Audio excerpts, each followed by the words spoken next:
Lorsqu'il entre au magasin maintenant, on voit que le magasin, il est très grand. Donc ça, c'est un magasin qui peut stocker la nourriture pour 400 porcs pendant 2 mois. Donc on va acheter des palettes.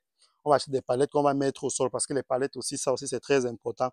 Jamais poser la nourriture des bêtes en contact direct avec le ciment. Jamais parce que ça favorise la fermentation et ça fait aussi en sorte que l'aliment durcit. Et quand l'aliment durcit, vous-même, vous allez vous rendre compte que même si vous cassez l'aliment, vous mélangez avec de l'eau, vous allez vous rendre compte que le porc n'aura pas assez d'appétit avec cet aliment-là parce que quelque part, ça sera aussi un peu fermenté et même le goût aura aussi changé.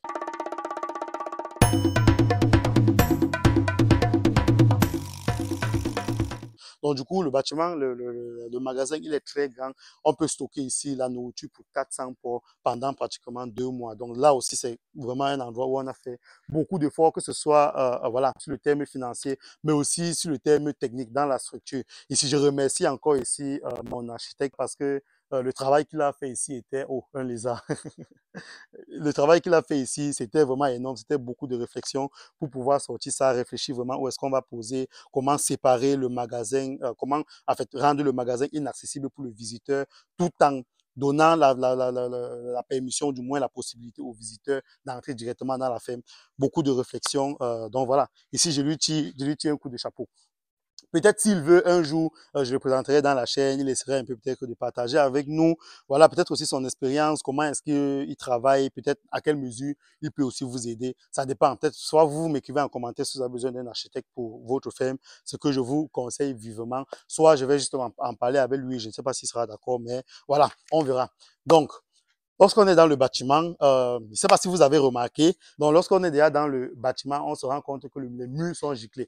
Et si vous touchez un mur qui n'est pas giclé, avec un mur qu'on a giclé avec du ciment sablé comme ça, vous vous rendez compte directement de la différence. Parce que lorsque ça sèche, ça rend le bâtiment beaucoup plus dur.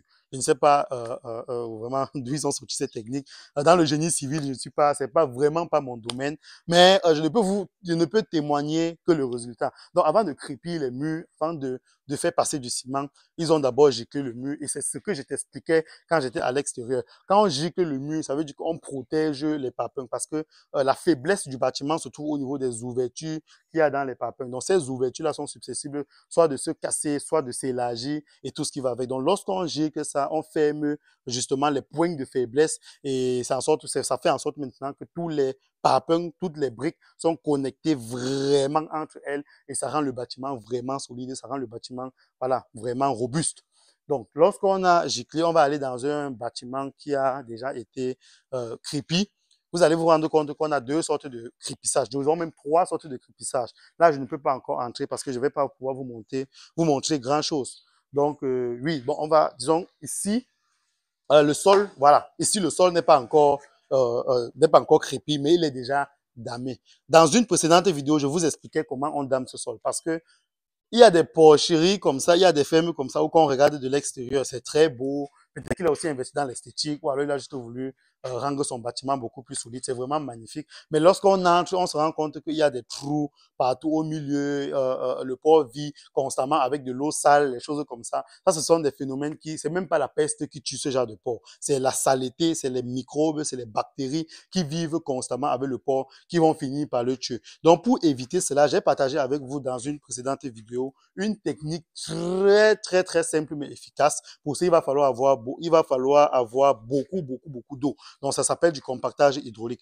La terre que vous voyez ici, on avait rempli la terre jusqu'à peut-être, j'estime, mais c'était vraiment quelque chose comme ça. On avait rempli la terre jusqu'à peut-être à ce niveau. Donc, dans tout le bâtiment, la terre était peut-être voilà, disons, à 20 cm. La terre était peut-être à 20 cm de l'horizontale du sol. Et lorsqu'on met de l'eau, on mouille de l'eau, peut-être ici, je sais pas, j'ai dit une bêtise, peut-être 4000 litres d'eau qu'on a versé ici. Ça fait en sorte que la terre s'affaisse jusqu'au niveau où, voilà, quand peu importe la charge qui est au-dessus, la terre ne peut plus s'affaisser. Donc déjà, on a permis à la terre de s'affaisser avec de l'eau. Bien sûr, lors du crépissage avec le ciment, il y a la machine pour damer qu'on va encore utiliser pour vraiment se rassurer que tout soit solide, quoi. Je vais te montrer les deux ou du moins les trois autres formes de crépissage. Donc, lorsque j'entre dans le bâtiment, on voit que le premier type de crépissage, c'est le crépissage du sol. Donc, le sol doit être fait vraiment de manière, comme j'expliquais dans l'autre loge, le sol doit être fait vraiment de manière à éviter vraiment tous les trous au milieu de la ferme parce que ces trous-là vont contenir de l'eau et de l'eau qui est souillée et une eau souillée dans ton bâtiment, c'est des porcs que tu es en train de tuer toi-même. Donc, c'est à éviter à tout prix, mais vraiment, à peu importe ce que cela te coûte, éviter des eaux souillées dans ton bâtiment.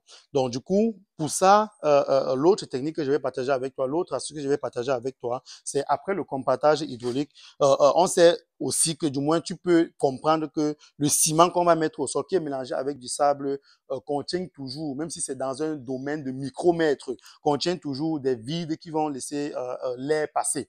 Donc, peu importe comment on tourne le béton, peu importe à quel point on l'a remué, il y a toujours de l'air qui pourra passer. Donc, si tu crépis le sol, si c'est que tu crépis un sol plat, tu as toujours de l'air qui peut passer du dessus du sol, donc au-dessus du sol, jusqu'à où est-ce que ton crépissage, ou jusqu'à où est-ce que ta dalle finit.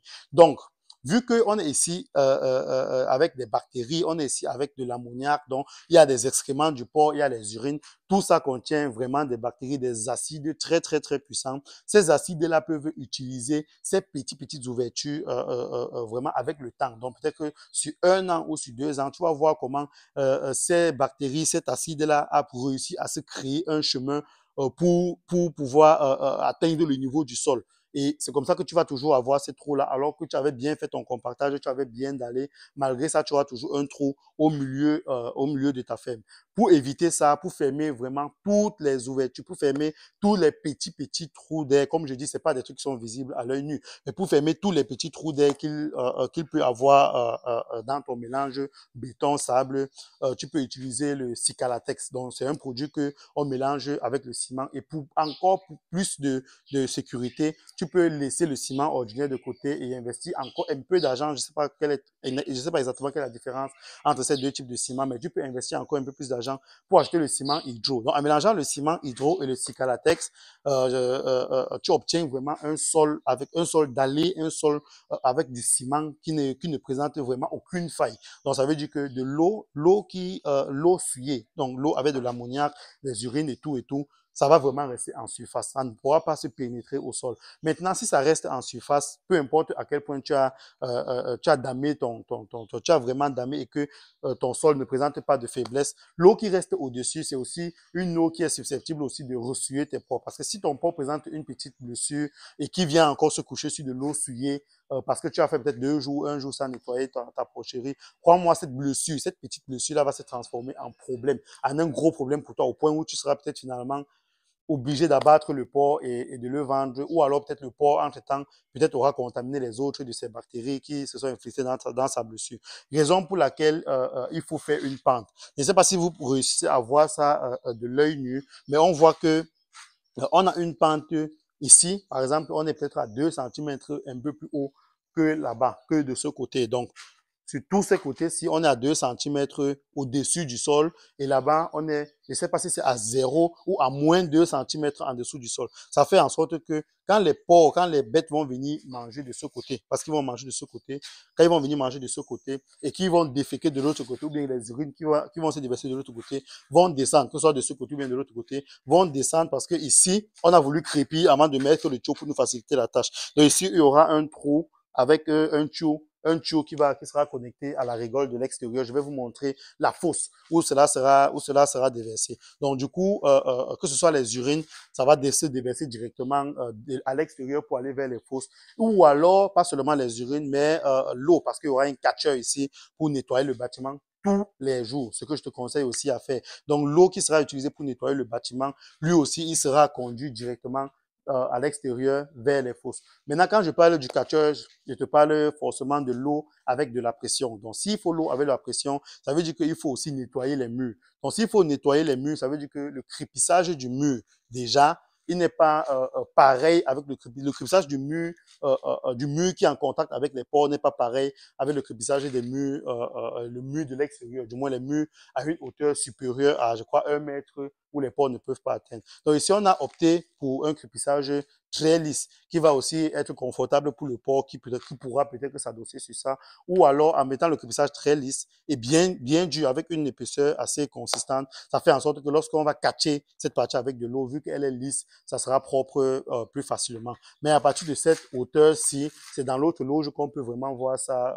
À partir de cette hauteur jusqu'au-dessus, le crépissage est différent. Là-bas, on n'a pas besoin de mettre du ciment lisse parce que du coup, on n'a pas besoin de nettoyer ce côté-là et le pot n'est pas en contact avec ce côté. Donc, pour clôturer la vidéo, vraiment pour te montrer, pour que tu comprennes exactement ce que je voulais dire avec la pente pour orienter l'eau de nettoyage et peut-être les urines aussi à l'extérieur. Je vais te montrer la fosse qu'on a creusée à cet effet. Donc, on a un tuyau là qui va venir dans le sol. Donc, lorsque l'eau sera recueillie de l'intérieur, il va venir dans le sol et il sera déversé directement dans les fosses. Donc, ici, on a une fosse de 8 mètres de profondeur. Tu peux un peu leur montrer aussi un peu la fosse. On a 8 mètres, ou bien ils ont encore creusé. On a une fosse de 8 mètres de profondeur. Donc, on appelle ça généralement fosse perdue parce que de l'eau qui va sortir de là, on n'est pas encore assez loin où on va dire que on va utiliser l'eau de nettoyage des ports avec peut-être, disons, toutes les petites bactéries qu'il y a à l'intérieur pour nourrir du poisson. Parce que ça aussi, c'est notre business tellement fort. Voilà, avoir des poissons où on ne dépense rien pour les nourrir et qu'on les revend par la suite. On n'est pas encore arrivé à ce niveau et là, le secret aussi, le secret de la réussite aussi dans l'élevage de porc, c'est de pouvoir extraire les excréments du bâtiment. Ça, c'est une technique terrible, mais voilà, il faut pouvoir réussir. C'est la raison pour laquelle, en attendant d'arriver au niveau où je vais peut-être pouvoir utiliser de l'eau pour faire de l'eau de poisson. Voilà, on appelle ça une ferme intégrée. Donc, avant d'arriver au niveau où je vais faire une ferme complètement intégrée, je vais d'abord commencer par reverser de cette eau-ci là. Cette eau maintenant justement va arriver au sol et va utiliser les endroits du sol pour voilà pour s'éparpiller. Donc fosse perdue qui ne sera jamais remplie en attendant d'avoir une ferme intégrée. Arrivé au terme de cette vidéo, je te remercie d'avoir regardé la vidéo jusqu'à la fin et je t'invite vraiment à t'abonner, activer la cloche de notification, liker aussi la vidéo et surtout me donner tes impressions en commentaire. Je vous partage tous les progrès de mes projets pour que voilà, vous puissiez aussi quelque part me dire un peu, me donner aussi vos propositions ou alors pour que vous vous sentiez inspiré de tout ce que je fais. En attendant la prochaine vidéo, porte-toi bien. Ciao.